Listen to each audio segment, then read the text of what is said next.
At the heart of this story are two couples. Isabella and Russell Hawthorne, both in their early 50s, had been fixtures of the community for over 2 decades. They were the couple everyone looked up to, successful, well-respected, and seemingly happily married. Their home was often the center of neighborhood gatherings.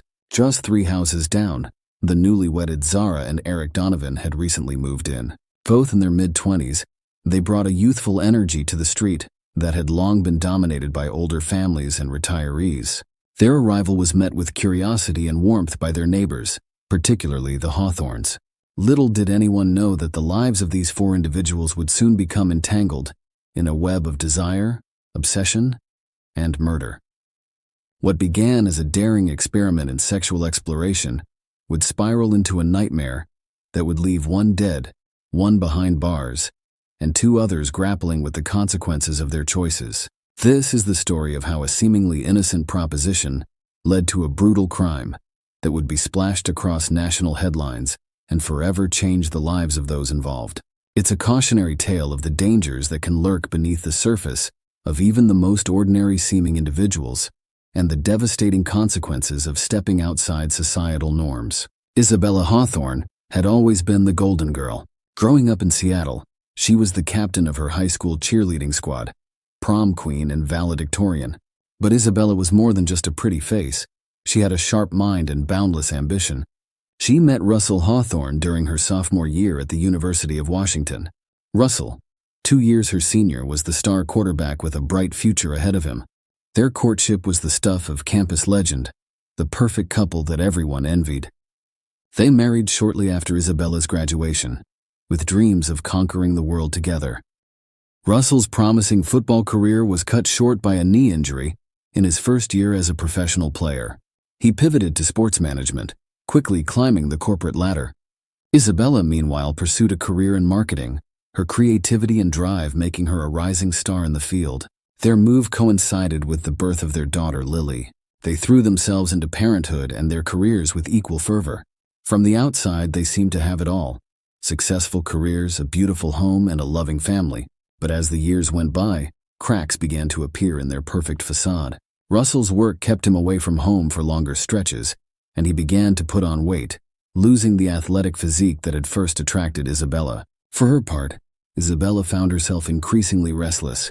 With Lily away at college, the house felt empty, and her job no longer provided the satisfaction it once did.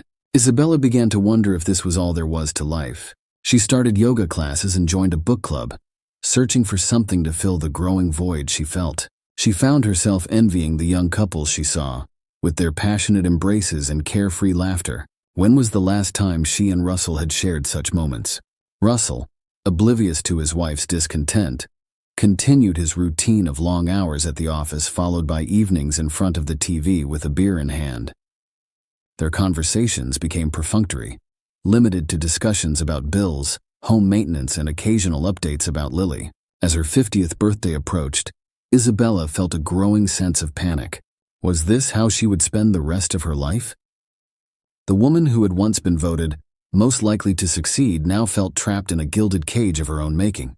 It was in this state of mind that Isabella first laid eyes on Eric Donovan. Young, handsome, with a lean swimmer's build, Eric represented everything that was missing from Isabella's life: excitement, passion, and the promise of adventure. For the first time in years, Isabella felt a stirring of desire. As she watched Eric and his young wife Zara move into the neighborhood, an idea began to form in her mind. An idea that would change everything. Zara Donovan, born Zara Khalil, was the daughter of Lebanese immigrants who had settled in Portland 2 decades earlier. Growing up, she had always felt caught between 2 worlds: the traditional values of her parents and the liberal, free-spirited culture of the Pacific Northwest. With her olive skin, Zara stood out in a city that was predominantly white. From a young age, Zara showed a passion for art. Her parents, while supportive, always emphasized the importance of a practical career. As a compromise, Zara studied graphic design at Portland State University, finding a way to merge her creative instincts with a marketable skill. It was during her final year at PSU that Zara met Eric Donovan. She was working on her thesis project at a local coffee shop when Eric, a barista there, struck up a conversation about her sketches. Eric, with his easy charm and boyish good looks, immediately captured Zara's attention. Eric had grown up in a small town in rural Oregon, the youngest of 4 boys in a working-class family. He'd moved to Portland 3 years earlier, drawn by the city's vibrant art scene and progressive culture. While he worked as a barista to pay the bills, his true passion was photography. His Instagram account, filled with moody black and white portraits and stark urban landscapes, had a modest but growing following. Their romance was a whirlwind. Within weeks of their first meeting, Eric and Zara were inseparable. They spent their days exploring Portland's hidden gems, secret gardens, underground art galleries, hole-in-the-wall music venues. Eric introduced Zara to urban exploration, and she in turn taught him about Lebanese cuisine and culture. To Zara, Eric represented freedom and self-expression. He encouraged her to pursue her art without compromise, to break free from the expectations of her family and society. With Eric, Zara felt seen and understood in a way she never had before. For Eric, Zara was his muse and his anchor. Her quiet strength and unwavering support gave him the confidence to pursue his photography more seriously. He began to book small gigs, weddings, local band promotional shots, even a few magazine spreads. Their decision to get married came as a surprise to many who knew them. Both sets of parents expressed concern about the speed of their relationship, but Eric and Zara were convinced they had found their soulmates. They had a small ceremony in a sculpture garden, surrounded by their closest friends and family. The move was a practical decision. As freelancers, they needed a space that could serve as both home and studio. The quiet suburb offered affordable housing, close enough to the city for work opportunities. They saw it as the perfect place to start their life together, envisioning lazy Sunday mornings in their backyard and cozy evenings planning their future. Little did they know that their new neighborhood held secrets and temptations that would test the strength of their young love. As they unpacked boxes in their new home, neither Eric nor Zara could have imagined the turmoil that lay ahead, or the devastating consequences their choices would have. The annual summer block party was a tradition that dated back decades. Every year on the last Saturday of August, Sycamore Lane would transform into a bustling fairground of sorts. Neighbors would bring out grills, coolers full of drinks, and folding tables laden with potluck dishes. Children would run around with water guns and bubble wands, while adults caught up on neighborhood gossip and sipped cold beers. This year's party held a special significance for the residents of Sycamore Lane. It was the official welcome for the Donovans, the street's newest additions. Isabella Hawthorne, as the unofficial social director of the neighborhood, had taken it upon herself to ensure that Zara and Eric felt welcomed. As the afternoon sun cast a golden glow over the street, Isabella made her way to the Donovans, who were standing somewhat awkwardly at the edge of the gathering. "Isabella, you look lovely," Russell called out as she walked past, her sundress floating around her legs. She flashed him a smile, but her eyes were already fixed on Eric. "Eric and Zara, welcome to the neighborhood," Isabella said warmly, air-kissing Zara's cheeks and letting her hand linger perhaps a moment too long on Eric's arm. "We're so glad you could join us." The conversation flowed easily, lubricated by the fruity sangria Isabella had brought along. Zara found herself drawn into a discussion about local art galleries with some of the other neighbors, while Eric and Isabella drifted towards the Hawthorns' front yard. "You have a beautiful home," Eric commented, his eyes roving over the house. Isabella beamed with pride. "Why, thank you," she replied. "You should see the inside. We recently renovated the master bathroom. Perhaps I could give you a tour sometime, get you some ideas for your own place." The flirtatious undertone in Isabella's voice was unmistakable. Eric, slightly taken aback but not displeased, felt a flush creep up his neck. Before he could respond, Russell appeared, clapping a hand on Eric's shoulder. "Hope my wife isn't talking your ear off, son." Russell chuckled. Isabella shot him a look that mixed annoyance and affection. "Actually, she was just offering to show me your renovation," Eric said, his voice slightly strained. As the evening wore on, the two couples found themselves gravitating towards each other. Zara, charmed by Russell's dad jokes and genuine interest in her artwork, found herself relaxing for the first time since moving in. Isabella, meanwhile, hung on Eric's every word as he described his photography projects. By the time the party wound down, seeds had been planted. Seeds of attraction, curiosity, and temptation that would soon grow into something none of them could have anticipated. It was a week after the block party that Isabella first broached the subject with Russell. They were in bed, the TV droning in the background, when Isabella turned to her husband with a mischievous glint in her eye. Isabella broached the subject with Russell one night as they lay in bed. Her voice was casual, but there was an undercurrent of excitement as she asked if he had ever considered spicing up their love life. Russell, half asleep, mumbled incoherently at first. Isabella pressed on, clarifying that she meant specifically in the bedroom. This caught Russell's attention and he became suddenly alert. Cautiously, Russell asked what exactly she had in mind. Isabella took a deep breath before suggesting they try swapping partners with another couple. The silence that followed her proposal was deafening. Russell stared at his wife, trying to determine if she was serious. As he realized she was, a mix of emotions played across his face: shock, intrigue, and a hint of arousal. Over the next few days, the Hawthorns had numerous discussions about Isabella's proposition. Russell, initially hesitant, found himself warming to the idea. The thought of being with a younger woman stirred something in him he thought had long since died. It was Isabella who finally suggested the Donovans. They're young, attractive, and new to the area, she reasoned. They might be open to something like this. Approaching the younger couple proved to be a delicate matter.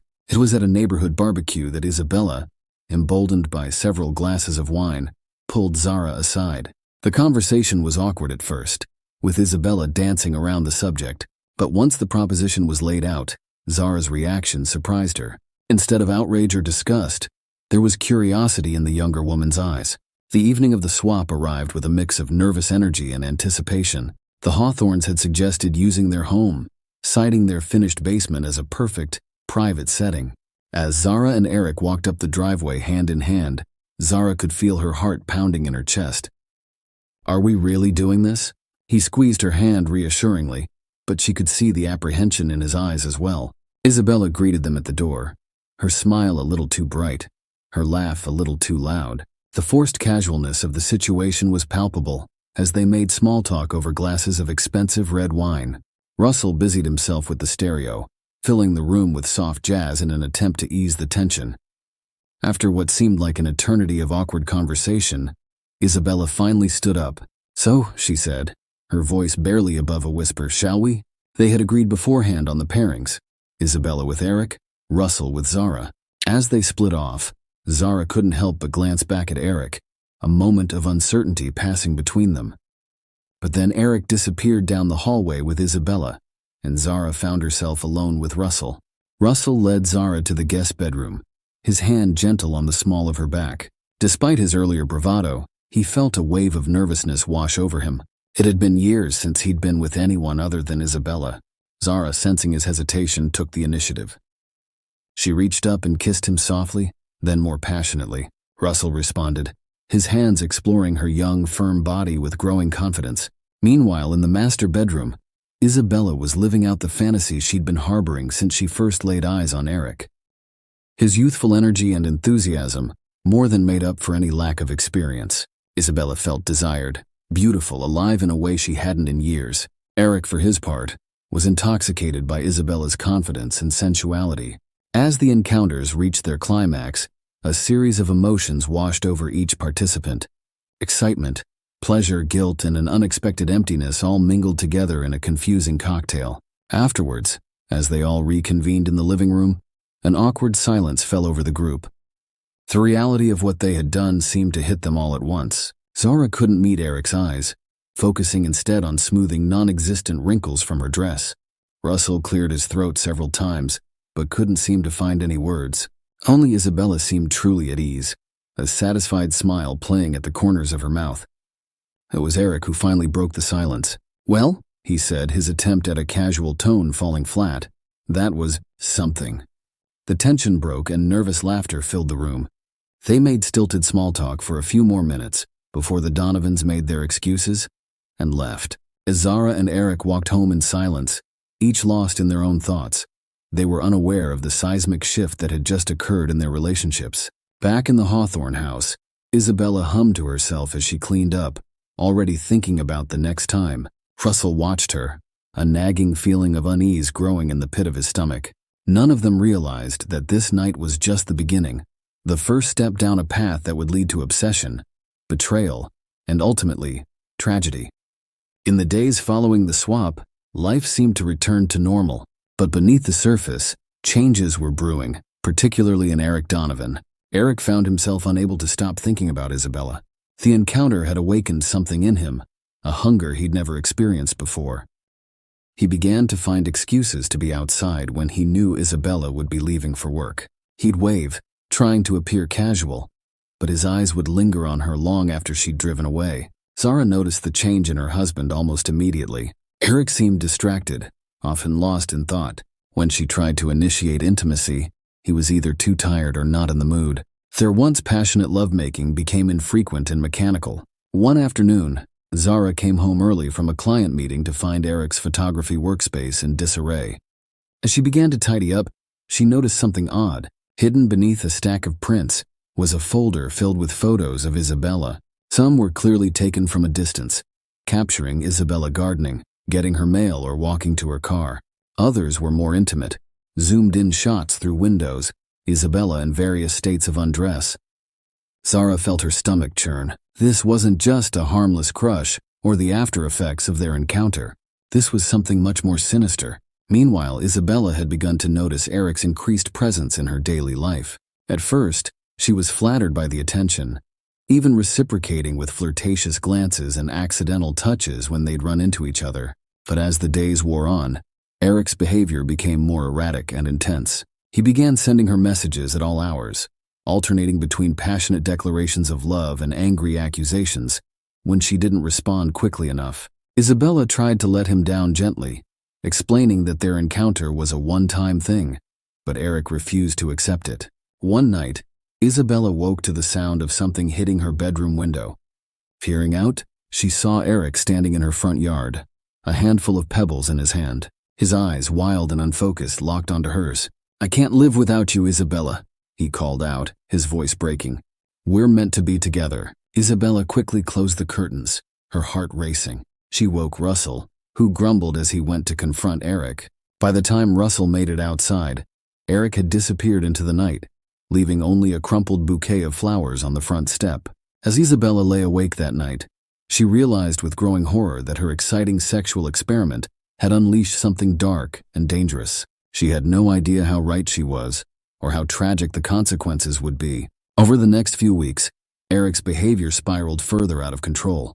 His obsession with Isabella consumed every aspect of his life. He neglected his photography business, spending hours stalking Isabella's social media accounts and driving by her house. Zara watched helplessly as her husband transformed into someone she barely recognized. Isabella, for her part, vacillated between fear and a perverse excitement. Part of her was terrified of Eric's growing instability, but another part, a part she was ashamed to admit existed, was thrilled by his obsessive attention. It made her feel desirable, powerful in a way she hadn't in years. The situation came to a head one afternoon, when Isabella returned home to find Eric sitting in her living room. "How did you get in here?" she gasped, her hand flying to her throat. Eric smiled, a cold, unsettling expression that sent chills down Isabella's spine. "You gave me a key, remember? For watering the plants when you were on vacation." Isabella's mind raced. That had been months ago, before the swap, before everything had gone wrong. She should have asked for it back. Why hadn't she asked for it back? Eric stood, moving towards her with predatory grace. "We need to talk, Isabella," he said, his voice low and intense. "About us, about our future together." Isabella backed away, fumbling for her phone. "There is no us, Eric," she said, trying to keep her voice steady. "You need to leave." But Eric kept advancing, his eyes wild with a mixture of love and madness. "You don't mean that," he insisted. "I know you feel what I feel. We're destined to be together, Isabella. I won't let anyone come between us." As Eric reached for her, Isabella let out a scream. The sound seemed to snap Eric out of his trance. He blinked, looking around as if seeing the room for the first time. Without another word, he brushed past Isabella and out the front door. Shaking, Isabella collapsed onto the couch. She knew she should call the police, but what would she say? That she'd willingly slept with her young neighbor, and now he was stalking her. The thought of the scandal, of everyone knowing what she'd done, was unbearable. Little did Isabella know, her silence would have devastating consequences. For in his twisted mind, Eric took her failure to report him as a sign of her secret love, and he was determined to eliminate any obstacles standing in their way, no matter the cost. The tension that had been building for weeks finally erupted on a quiet Sunday afternoon. Isabella was alone in her house, Russell having left for a golf game with friends. She was in the kitchen, mindlessly flipping through a magazine when she heard the back door open. Isabella called out with a trembling voice, asking if it was Eric. There was no response, only the sound of footsteps moving through the house. Her heart racing, Isabella grabbed a kitchen knife, holding it out in front of her like a shield. When Eric appeared in the doorway, his eyes were glazed and unfocused, and he reeked of alcohol. He slurred that he had seen Russell drive away, declaring that now they could be together as they were supposed to be. Isabella pleaded with Eric, telling him he needed help and that this wasn't right, but she couldn't finish her sentence. Eric wasn't listening. He lunged forward, trying to grab Isabella. She shrieked and swung the knife wildly, connecting with Eric's arm and drawing blood. The sight of his own blood seemed to enrage Eric further. He roared an insult at her and charged again. In the ensuing struggle, the knife clattered to the floor. Eric's hands found Isabella's throat, squeezing with terrifying strength. Isabella clawed at his face, gasping for air as her vision began to darken around the edges. In desperation, she brought her knee up sharply, connecting with Eric's groin. The blow caused him to double over in pain, releasing his grip on her throat. Isabella scrambled away, her fingers closing around the handle of the fallen knife. As Eric straightened up, his face contorted with rage, Isabella acted on pure instinct. She thrust the knife forward, feeling it sink into Eric's chest. For a moment, time seemed to stand still. Eric looked down at the knife protruding from his body, a look of surprise replacing the anger on his face. Then slowly he crumpled to the floor. Isabella stared at Eric's still form, the reality of what she'd done crashing over her. With shaking hands, she reached for her phone and dialed 911. The quiet of the community was shattered by the wail of sirens as police cars and an ambulance converged on the Hawthorne residence. Neighbors poured out onto their front lawns, watching in shock as paramedics rushed into the house, only to emerge shortly after, shaking their heads grimly. Detective Liam Reeves, a veteran of the Portland Police Department, arrived on the scene to find a distraught Isabella Hawthorne being questioned by officers. Her hands and clothes were stained with blood, her eyes wild with shock and fear. As Reeves approached, he overheard snippets of Isabella's statement. She was saying that Eric had attacked her, that she had no choice, and expressing shock and disbelief at what she had done. Reeves took charge of the scene, ordering a thorough search of the house and surrounding area. While crime scene technicians combed through the kitchen, photographing the bloody knife and the signs of struggle, Reeves turned his attention to the neighbors. Zara Donovan stood at the edge of the police tape, her face a mask of disbelief and horror. Reeves approached her gently, introducing himself as Detective Reeves and confirming that the victim was her husband. Zara nodded mutely, tears streaming down her face. When Reeves pressed her about when she had last seen Eric, Zara managed to choke out that it had been that morning. She explained that Eric had said he was going for a walk, but her voice trailed off as she struggled to process the situation. Unable to continue, she broke down sobbing. Reeves made a note in his pad before moving on to question other neighbors. As he gathered more information, a story began to emerge of a quiet neighborhood rocked by an unthinkable crime. As the body of Eric Donovan was wheeled out on a gurney, covered by a sheet, Reeves couldn't shake the feeling that there was more to this case than a simple home invasion gone wrong. The look in Isabella Hawthorne's eyes, a mixture of relief and guilt, told him that unraveling the truth would be a complex and delicate process. In the days following Eric's death, Detective Reeves dove deep into the lives of both the Hawthornes and the Donovans. What he uncovered was a tangled web of secrets and lies that painted a very different picture from the initial reports of a random break-in. Interviews with neighbors revealed whispers of an illicit affair between Isabella and Eric. Cell phone records showed an overwhelming number of calls and messages from Eric to Isabella in the weeks leading up to the incident, many of which had gone unanswered. But it was the discovery of Eric's photography studio that blew the case wide open. Hidden among his professional equipment, detectives found a camera with a high-powered zoom lens and memory cards filled with hundreds of photos of Isabella, many taken without her knowledge. When confronted with this evidence, Zara broke down. Through tears, she revealed the truth about the partner swap and the subsequent obsession that had gripped her husband. She spoke of Eric's erratic behavior, his neglect of their marriage, and her own fears about his mental state. Isabella, faced with the mounting evidence, finally confessed to the full story. She admitted to the affair and the stalking, but maintained that the final confrontation had been self-defense. Russell, devastated by his wife's infidelity, nonetheless stood by her side throughout the ordeal. As Reeves pieced together the events that led to that fatal Sunday afternoon, he was struck by the tragedy of it all.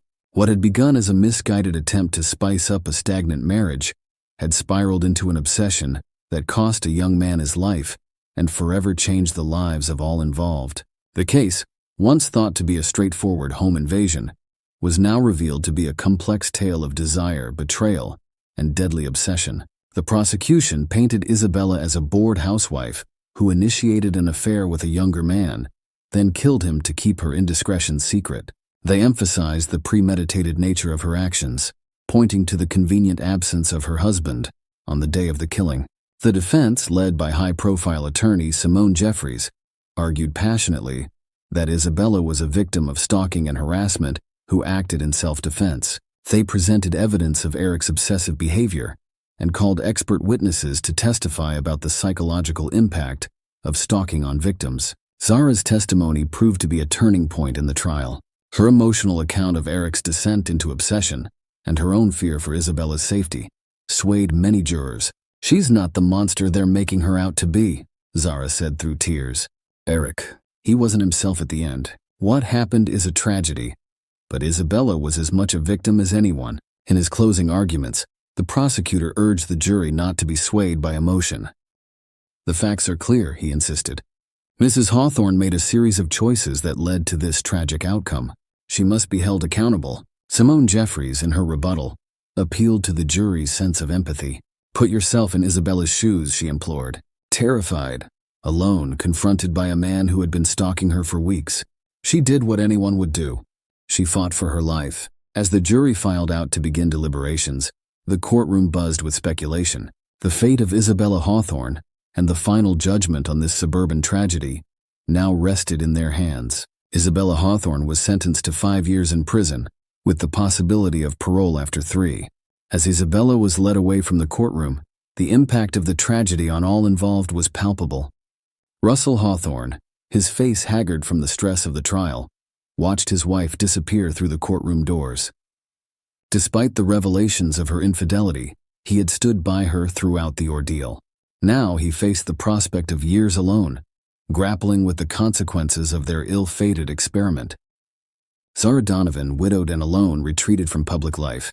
The trauma of losing Eric and the public exposure of their private lives left deep scars. She threw herself into her art, producing a series of haunting paintings that would later be hailed as a powerful exploration of grief and betrayal. The residents struggled to come to terms with the events that had shattered their peaceful community. The Hawthorne and Donovan houses stood empty, constant reminders of the tragedy that had unfolded. Some neighbors moved away, unable to bear the memories.